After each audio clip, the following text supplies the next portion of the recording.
So hello everyone, and welcome to the latest in the series of Big Think webinars for international school leaders, school owners and school groups. We're delighted you've joined us in what we hope will be a useful, informative and inspiring session that's all about thinking big about the future of international education. For those of you who have joined previous Big Thinks, you'll know the score by now. But if you're joining us for the first time today, firstly, welcome. I'm Susie Williams of the International Schools team at Pearson, and I will introduce you to today's speakers shortly. But before we get started, I'd just like to draw your attention to the chat and the Q&A boxes. I can see that lots of you have already found the chat, but if you have any technical questions as we go along, please do pop those in the chat and we'll aim to resolve those for you as soon as we can. And please use the Q&A box to submit any questions you have on today's topic. I know some of you have submitted questions in advance, so thank you for those. There will be time at the end of the webinar for discussion, and we'll aim to get through as many of those questions as we can.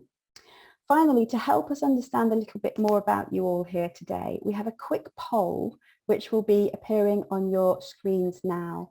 And in it, we'd like you to please tell us what sort of international school or group you're representing here today and what your role is. So I'll just give you about 30 seconds to complete those two questions for us, and then we will proceed. So you should be able to see the poll on your screens now.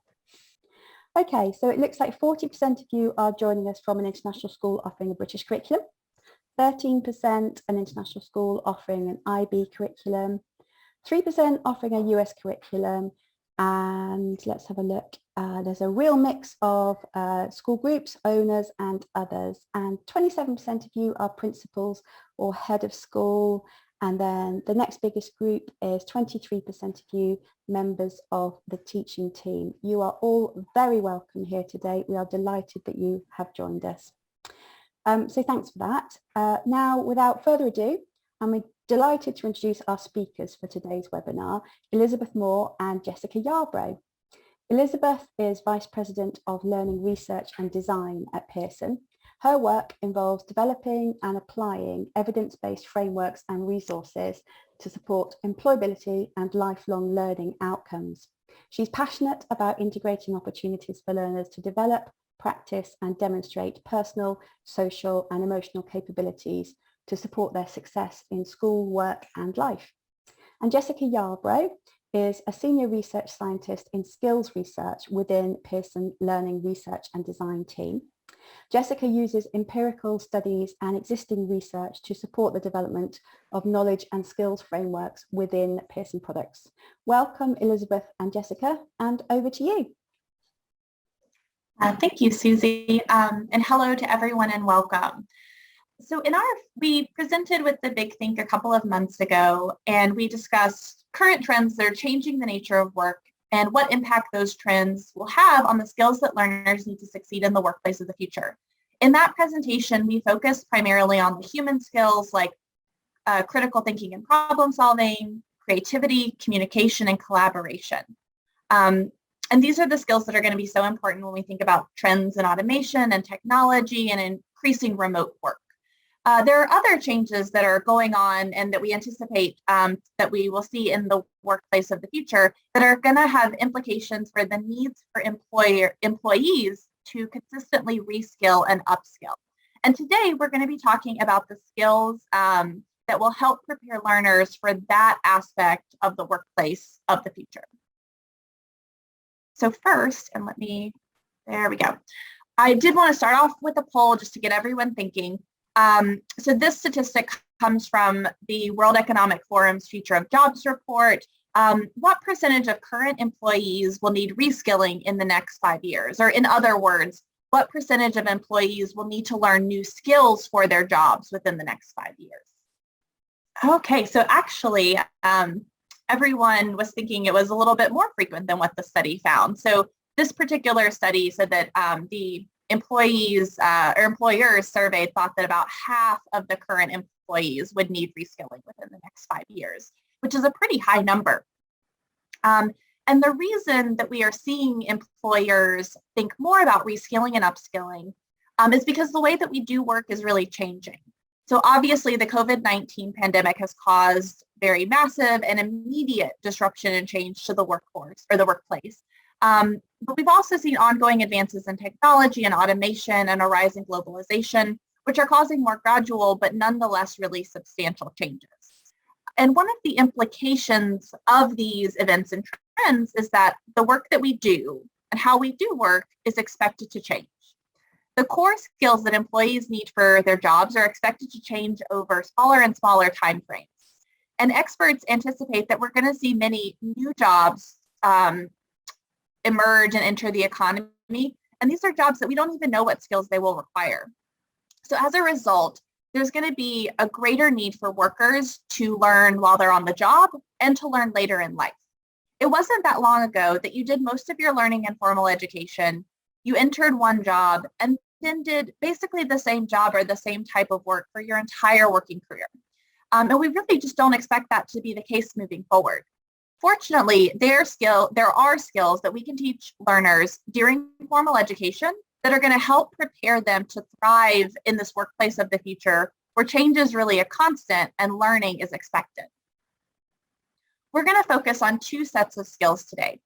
The first is resilience, stress tolerance, and flexibility, which will help learners cope with and manage a changing or uncertain workplace.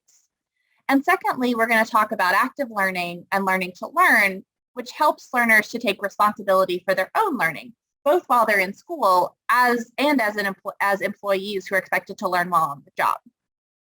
And we also know that these skills are currently recognized as important by employers, as you can see from the results that are on the slide. So this again is that World Economic Forum Future of Jobs Report 2020, and two of the top 10 skills for 2025 that were identified in this report are the two skills we're going to be talking about today, and those are highlighted on the slide here.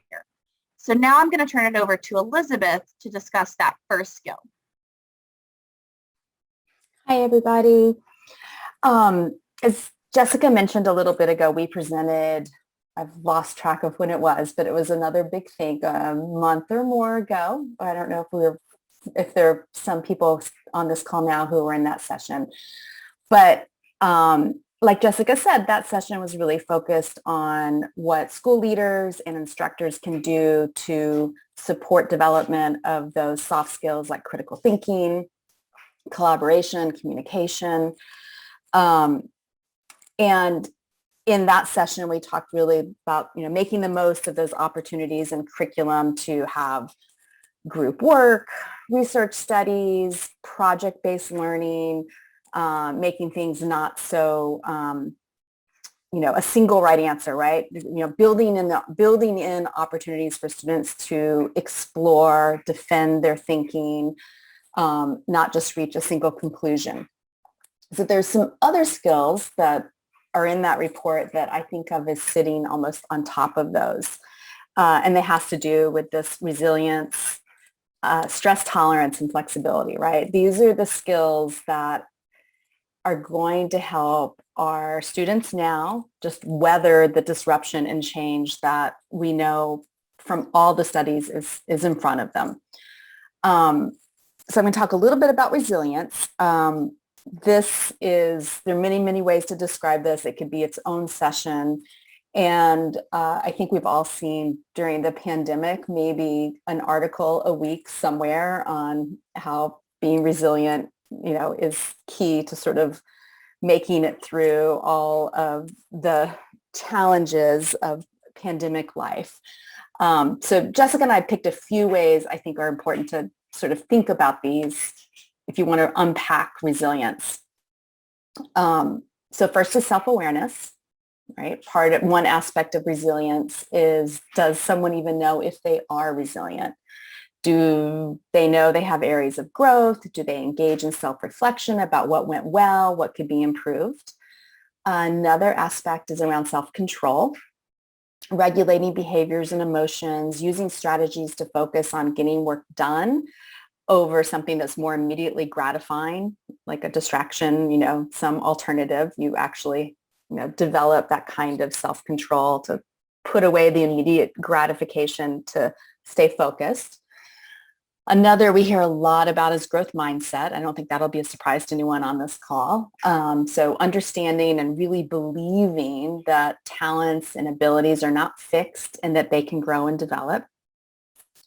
Persistence is another aspect. Sometimes you hear the word grit associated with this, right? You keep working at something difficult despite setbacks or difficulties, right? You don't just give up. And then finally, to that last piece on flexibility, some say, adaptability, flexibility, approaching setbacks and obstacles with sort of an open-mindedness and a problem-solving attitude, having some strategies to preserve that growth mindset, right, that we talked about a little bit ago. So I'm going to get this. These are not as, I would say, when we talk about supporting the other soft skills in an educational setting, we have tons of very concrete, practical suggestions. These are a bit, I'm not going to say they're not practical, but they're not as like tangible, have your teachers encourage teachers to have this kind of instructional practice. So just bear with me, because I think the best way as school leaders and teachers, you can encourage students to develop these other less tangible skills around resilience and adaptability and flexibility. Two ways that I'm going to talk about. One is psychological safety, and the other is sort of in your positions of influence modeling. So this is, and I'd love to hear, I'm going to ask you in a minute to be thinking about what I say so you can add some additional information in the chat. But psychological safety, I think, as everyone knows, is, creating that environment where students feel safe in expressing ideas, expressing opinions, right? They truly believe they will not be humiliated, they will not be teased if they admit to a mistake, if they share a reflection, no matter how sort of wonky it sounds, if they offer an idea, they ask a question. In order for that to happen, there needs to be a culture of valuing active listening, treating feedback as a positive, right? We deal with this as in the workplace too, right? That feedback is, if you're getting feedback, you assume you've done something wrong. And so the trick is to switch that, is like feedback's actually a good thing. It's not a judgment on what you've done. And I think, whatever you can do to treat asking questions and admitting mistakes as positives, right? Like these are things we actually encourage and celebrate because they show that you're willing to receive feedback and practice those other things we just talked about in terms of self-awareness, growth mindset. So the most impactful way, I think, going back to the poll that Susie did, your school leaders and your teachers, right? You are in a position of both influence and authority. So you also have this power sitting with you to model what it looks like to be resilient, right? We all model good behaviors all the time as leaders, right? With students, we model being respectful, model being intellectually curious. So what I would offer up for consideration is, what does it look like to model resilience? How do you deal with adversity? How do you sort of think out loud so your learners sort of see what it looks like for an adult to be saying something like, oh, I made a mistake and I realized I made a mistake. And then, here's like what I thought about how I could correct that, or being a little vulnerable, sharing reflections, either in the classroom or at a school assembly. Any sort of thinking out loud that shows how you personally have dealt with something that was a setback or an obstacle. Just don't underestimate the power of the position you're in and the opportunity you have to encourage students and learners to think of these things as positives. I'm going to stop there, Jessica. I could go on about this all day, but I'm going to turn it back over to Jessica. Thanks. Yeah, these are just such deep topics that you could spend so much time talking about. But I will move on because I do want to cover the second skill we were going to talk about today, which I'm referring to as learning to learn, but it goes by a few different names. You might have heard it referred to as independent learning or active learning or self-regulated learning. And what we're really referring to here is helping learners take a thoughtful and active role in anticipating, planning, and really engaging with learning activities. I think that many learners think of learning as a very passive process. It's something they experience or that just kind of happens to them. And teaching this skill involves helping learners to see the internal workings of the learning process and understand that there are ways that they can take an active role, that they have autonomy to choose how they learn or how they study. Learning to learn also involves knowing that different learning strategies exist or that there are different ways that they could approach learning or studying or trying to master a certain concept. And then knowing that some of those strategies are more effective and are more likely to help them achieve their goals and being able to select those strategies. Then lastly, this skill involves being very reflective about previous learning experiences. So after you've completed a study session or a learning activity, reflecting back on what went well and what didn't, and seeing how that reflection can be used to adapt to do better in the future. In order to support learning to learn for our students, it's really important that students are given time and space to talk about and reflect on the learning process. And you can think about how this could happen during 3 periods. You can think about it before, during, and after learning. We want to communicate that it's maybe not ideal to just jump into a learning activity. We should pause and think about what's the best way to approach it. While students are learning, we can help them really actively monitor how well it's going. And then afterwards, we can help learners holistically consider how everything works together and anticipate what they should do the same next time and what they should do differently. When we think about how we can do this in specific classroom practices, there are many opportunities to leverage or adapt the classroom or lecture structure to really scaffold this skill. So many of you or many of your teachers probably have a specific structure or format in mind for how you design and implement lessons. So one thing that can be useful for teachers to do is to think about how you can insert questions into that existing structure to prompt learning to learn, or are there natural places to pause or natural checkpoints? And if you do that exercise and you find that that's not really the case, you can think about how you could adapt the structure so that it offers more opportunities for these types of checkpoints. And then once you've identified those points in the lesson or points in the lecture, there are several questions or prompts that you could provide.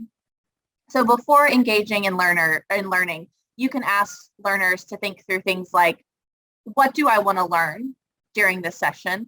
What do I already know about the topic? And then once I'm done, how will I actually know that I've learned what I wanted to?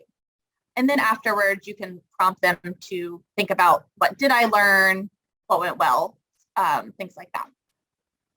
Then it's also important to specifically teach effective learning strategies.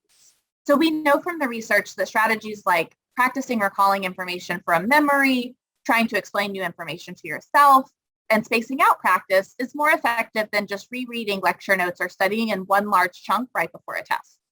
And explicitly teaching these strategies can be really important because it's going to give learners a language to think and talk about learning strategies.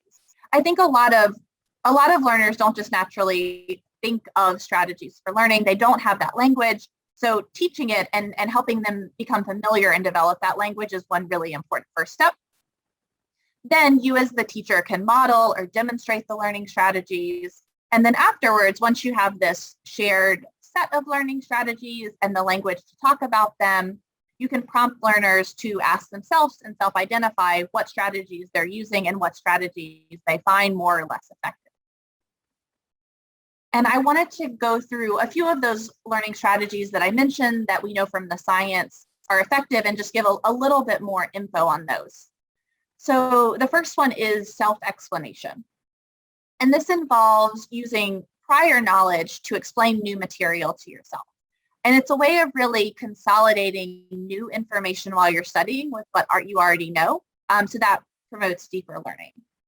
So one specific example of this could be in a lot of science classes, you'll oftentimes in the textbook, you have a cycle or a process, something like the water cycle, for example, where you've got the image and then maybe some text boxes that describe each of the steps. So learners could review it, study it, and then when it comes time to study and see how well they know, they could take the image, cover up the text, and then just try to describe the process and how something that happens in one step leads to the next step without the words there, just from the picture. And then they can remove what's hiding the text and see how well they got, if there was any pieces of information they were missing. That would be an example of kind of this self-explanation. Some other things that you can prompt or teach to learners is have them, when they're exposed to a new concept, explain and identify how that relates to what you already know about the topic. You can also prompt them to describe how they know some fact or concept is true. This can be particularly useful in math, for example, where you've got a lot of theorems or proofs that learners can kind of think through and describe why that is the case.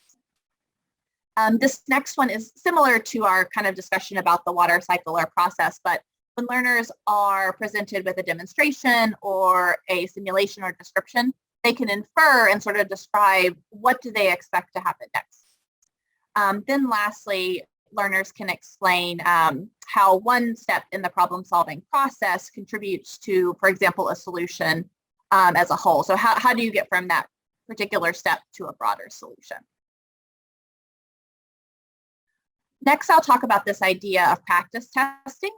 And so we know that to strengthen memory for a fact or a concept, it's better to try to recall it from memory rather than just rereading or otherwise reviewing it. I think a lot of learners, their idea of studying is just, I'm going to reread my textbook or my lecture notes over and over and over again, and that's going to help me remember it. And what we know is that that's not the most effective way. Instead of doing that, it's better to quiz yourself and try to recall the information from memory. And then obviously, after you do that, review the correct information so you can see, oh, I remembered these parts of the concepts, but this is something that I didn't remember, and that strengthens that learning process. We know that it's also more useful when we can do practice testing that involves recall as opposed to recognition. So it's better for learners to try to answer open-ended or free response prompts about a topic rather than multiple choice questions. So if you're giving learners review questions, a lot of times those more open-ended review questions are going to be more useful than multiple choice. And then lastly, it can be useful to vary kind of the testing conditions. So where you're engaging in the practice testing, so doing it maybe at school and at home, maybe different rooms within the home if learners are still learning online, as well as question phrasing or order. So just having, say, 3 questions that you just continually go through is not as ideal as having multiple questions that you swap around the order. So just the variety there, again, kind of helps that memory to stick. And then lastly, I want to talk a little bit about spaced practice, so that when you're doing practice testing and you're repeatedly doing it, it's more helpful to space those repetitions out over time. So again, I know, and this kind of gets into the time management space, because a lot of times learners will sort of try to cram and have one single study session right before a test. But we just know that's not the most effective way to study. It's better to kind of block it out for days or even weeks before a test or sometime that they'll have to demonstrate their knowledge, and do spaced out bits of practice. So every couple of days, for example, quizzing yourself on something rather than relying on that single large study session. As you think about spaced practice, it's also important that as learners start to master or really understand a concept to gradually increase the time between tests or checks on that concept. So this just helps learners to, when they know something, not to waste time rehashing it, but to still check in on it enough that you interrupt that tendency to forget. And then lastly, if you're covering multiple groups or types of concepts, so for example, different types of math operations, it's useful to study across content areas instead of massing your practice on one topic at a time. So let's say in math class, a learner is having to learn addition, subtraction, multiplication, and division operations. It's better for them just to space out practice that includes types of questions on all 4 of the operations, as opposed to saying, I'm going to focus on addition right now, and I'm going to just do addition until I really understand it and then move on. So it's good to have that variety, which again just helps to consolidate the learning and helps learners perform and master and really understand these concepts. So that wraps up what we wanted to speak about today. We'll have some time for Q&A, but I want to leave us sort of with a parting thought, just that, when we think about kind of what the experts are saying about employability and the workplace of the future, we really see change as a certainty, and we might not even know what types of jobs the future will bring, which can be concerning because we want to prepare our learners for those jobs and to be successful in the future. But we do know the types of skills and mindsets that are going to give our learners an advantage kind of regardless of what those changes are and what that specific workplace of the future looks like. And there's a really big opportunity for us to find ways to be intentional about equipping and giving learners these skills that we know are going to help them regardless of what these changes bring. So yeah, well, thanks to everyone. Hope this was interesting and that you found some useful tidbits. I think we have some time now for Q&A. We do. Thanks, Jessica. Thanks, Elizabeth. As mentioned, if you have some questions, if they've just struck you now, please do find the Q&A box and type them in for us. And I'll get us started with a couple of the pre-submitted questions that we received as delegates registered for the webinar. So there's 2 related questions from Dingjanglu Phaiga of the English and Foreign Languages University in India, who asks, what is the best way to integrate 21st century skills in our teaching? And linked to that, Rana Khan, principal of SPAN International Academy in India, asks, how do we introduce 21st century skills into our online pedagogy? So yeah, question about how do you integrate that into teaching, whether that be online or face-to-face. Yeah, thank you, Susie, and thanks for those questions if you all are on the call. So I would point folks back to our first session, I believe in March, for just more specifics, because this is something that we could talk about really at length. But a few highlights are, in terms of teaching these skills, I think it's important to look for opportunities where learners are would need to use those skills. So Elizabeth mentioned quite a few of those early on, where learners have to work together in group or collaborative projects, where learners have to communicate their ideas, where learners have to research something or explore something that is very open-ended and then have to justify their opinion or the conclusion that they came to. And then also where learners have to plan and think about how they're going to structure their learning or go about working on an activity. So finding those activities that come up in your curriculum or in your pedagogy, and then use those as opportunities to label and communicate to learners that when they're doing that, perhaps, let's say in a science course, they're learning the science topic, but they're also learning one of these 21st century skills, and building in opportunities to label and talk about the skills, and maybe even give feedback on how well the students are demonstrating the skills in those activities. And then when we think about transitioning to kind of online pedagogy, I think there's actually maybe even more opportunities to talk about those skills, because in online learning, a lot of things need to be more explicit.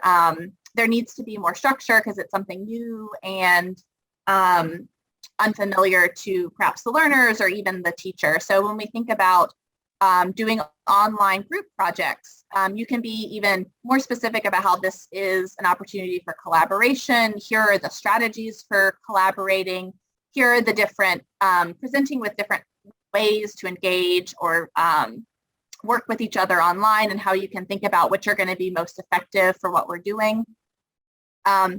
There's a really interesting strategy that you can use if you're worried about in online learning, the students just sort of dividing up and focusing on their own little bit and not working together. It's called the jigsaw strategy, where you can give separate learners into groups, and each of the different groups become an expert in one concept or topic that they're going to need for the project. And then you shuffle them into new groups where each learner becomes the representative for their concept in the new mixed expertise group. And then the new group really has to work together because only one person has each piece of knowledge that they need. So they have to share and really work together. Thanks, Jessica. That sounds fascinating. Jessica was referring just then to the previous webinar that she and Elizabeth ran for us. If you didn't manage to catch that webinar, do go to the Big Think webpage where you'll find the recording to that session. It was the webinar in March, so you'll find details of the recording there. The next question that we had in work, before we turn to some other live questions, was from Priyanka Modi, who asks, how do we deal with the fact that schools are not yet ready to teach life skills? We're still obsessing over curriculum and marks. And I think all of us can appreciate the situation that you are all in at the moment. So that's a very pertinent and timely question. I'll take this one. I referenced this at the beginning. I think it's a struggle everywhere, right? You have the curriculum that you're required to teach. There are high-stake accountability measures in place in terms of marks and grades and test scores. And then there's this opposing, like, yes, but you have to prepare the students for everything else in the world, right? Manners, soft skills, resumes, how to talk, how to just do everything. But I would say for me, and in sort of the school improvement space where I've worked, like really rolling up to the curriculum level, right? Because it has to be at the curriculum level and at the classroom level.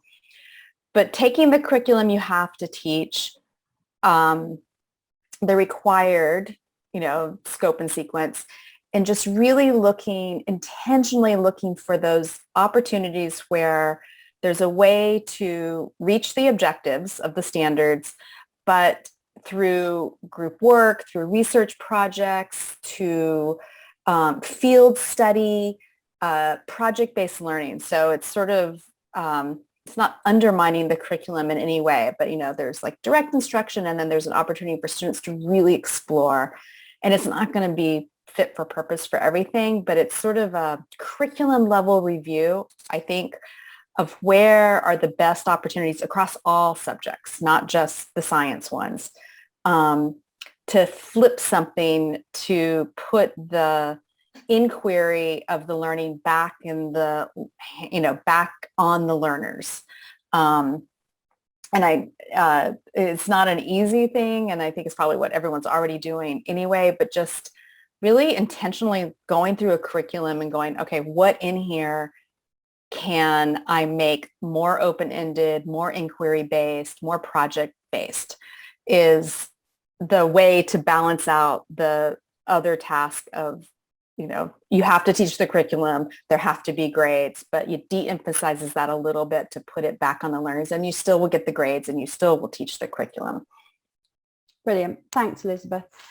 Linked to that, there are a couple of questions in the Q&A box that I'm going to link together. So apologies if that's not the right thing to do, but I think it probably is. So the first question here is, how can I motivate my students to self-study? And the second, I think probably related question is from another delegate saying, most of my students are troublemakers. How can I change their attitude?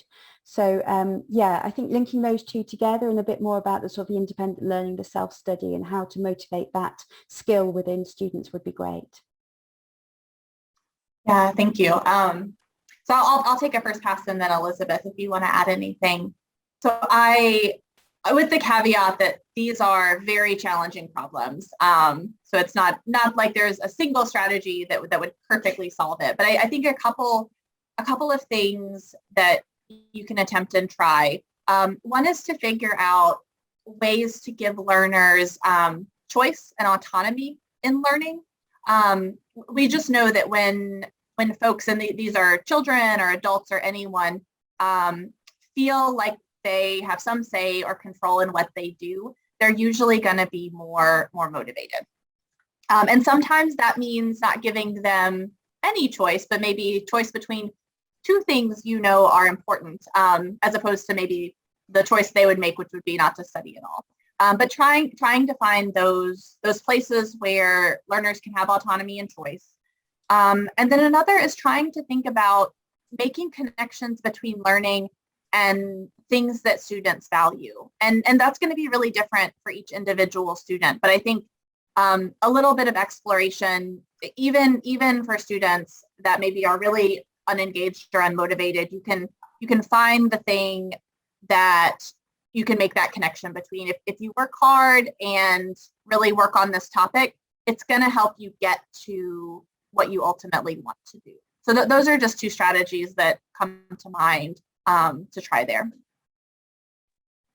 Now, I'll add one quick thing to what Jessica said, is that a lot of times we find that that self-study is like a single concept. It's just like, it's overwhelming for, if you said like, okay, go to your room and do your homework as a parent, like my kid for a while, like didn't know how to start doing the homework, right? Like, couldn't sort of unpack, like, what does that look like? So just, again, back to the modeling or talking through like, okay, what's the first thing you need to do? Like make a list or review your agenda or make sure you have all your materials together. So we're used to scaffolding learning, right? Introducing a concept, like making sure that learners know enough and activating prior knowledge so that they're like ready to receive the next wave of information.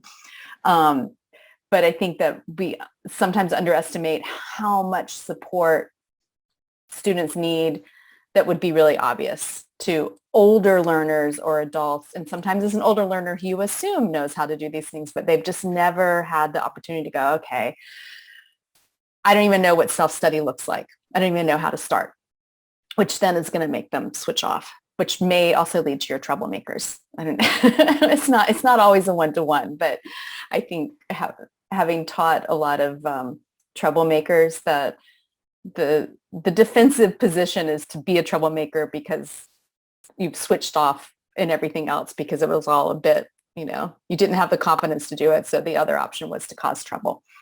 More fun sometimes. A question here from Zeba Clark. How do we measure or assess resilience? That's a good one. It's such a good one. I'm going to look to Jessica. Yeah. Well, one useful tool, and I think there's probably a lot of these tools that are free for educators to use online, are having students kind of self-reflect. So there's a lot of questionnaires out there that have items that are pretty specific that describe what being resilient would look like. And you can have learners kind of go through and identify which ones they think are very true for them, as well as which ones are less true. And so that can give you an idea of maybe where they see themselves possessing some of those resilient skills and then where are particular areas of growth for them. This does not work with every part of resilience, but I think you can, because resilience is such an internal process, there are some ways that you can kind of prompt learners to describe what they're doing. So I think with persistence, this would be the case, or maybe adaptability and flexibility. If learners are in a situation where that would be required, kind of getting them to say, okay, what was I doing that helped me to persist? Or if it was really hard and I felt like I didn't persist in this activity, or I wasn't particularly resilient, kind of having them think through that process and identify maybe what was the primary struggle, what got you off track, which again can give you insight into the strategies they're possibly using to be resilient and identify those barriers or things that they might need to problem solve around to help be more resilient. Wonderful, thank you. Now we've got just a couple of minutes left, so we've got 1 minute left for a question. I'm going to just approach the most recent, the earliest one that's come in, so I'm doing it fairly. Could you please give us some interesting ideas of how to adapt future skills for use in early years?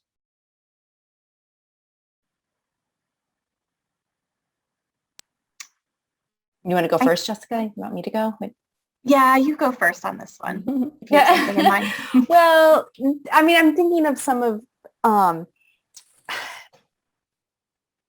it's true that a lot of times people think critical thinking, is sort of for middle years and secondary, but Jessica and I would strongly advocate that critical thinking begin very, very early. And I think the single cross-cutting strategy is in the appropriate language to just be describing what it is you're doing, right? So you might not say collaboration for early year learners, but you might say, okay, well, we're working in a group.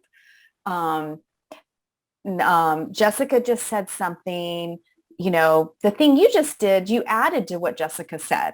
So that's a really important thing to do when people are trying to work together.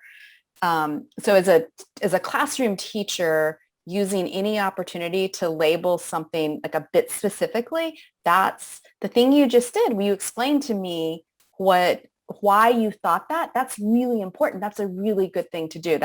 We call that critical thinking. You may not want to say that. I don't know how early years are, but I would focus on starting to give early year students the language or the ability to recognize that the thing they're doing is a skill. They're not just working well with others. They're adding to an idea or not interrupting or, what's age appropriate, but let them know that's a skill that they're developing, not just being nice or being respectful.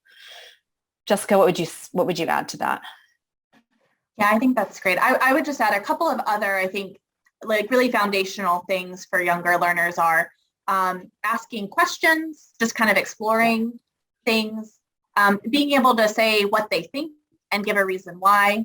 And then for more of the social skills, just that perspective taking, recognizing that other people are out there and they have different experiences and maybe react to different things than I do. That's just very foundational. So those are just some specific things that I think are pretty developmentally appropriate, but form the foundation for some of these skills. Brilliant. Thank you both. Right, I'll have to call it quits on the questions there. And so all remains for me to say is thank you, Elizabeth and Jessica, and to everyone who has joined us today. Certificates of attendance and a link to the recording of this webinar will be sent to you by email tomorrow. And I will just give a quick plug for the Big Think webpage, where you can find recordings of all 6 Big Think webinars so far, including this one, and find out what's coming up next in the series. Now, on that note, we're taking a short break in July and August as you all hopefully get some downtime after results days and recharge a little for the new academic year. We'll be back in September, though, with more Big Thinks, where our diverse topics will include making a success of early years education, flipped classrooms for dynamic student-centered learning, and lots more. So details of these webinars will be online soon, so please do look out for them. And we'll be sending out a short survey soon to everyone who has attended a Big Think to get your feedback on the series and to see if there are any topics that you, our wonderful Big Think audience, would like to get involved with presenting as part of the series. So if you're an expert in an area that you'd like to share, look out for that email coming into your inboxes in the next few weeks. I do hope you can join us for the next Big Think in September. So thank you again and have a great rest of the week. Thanks for joining us. Bye-bye. Thanks, everyone.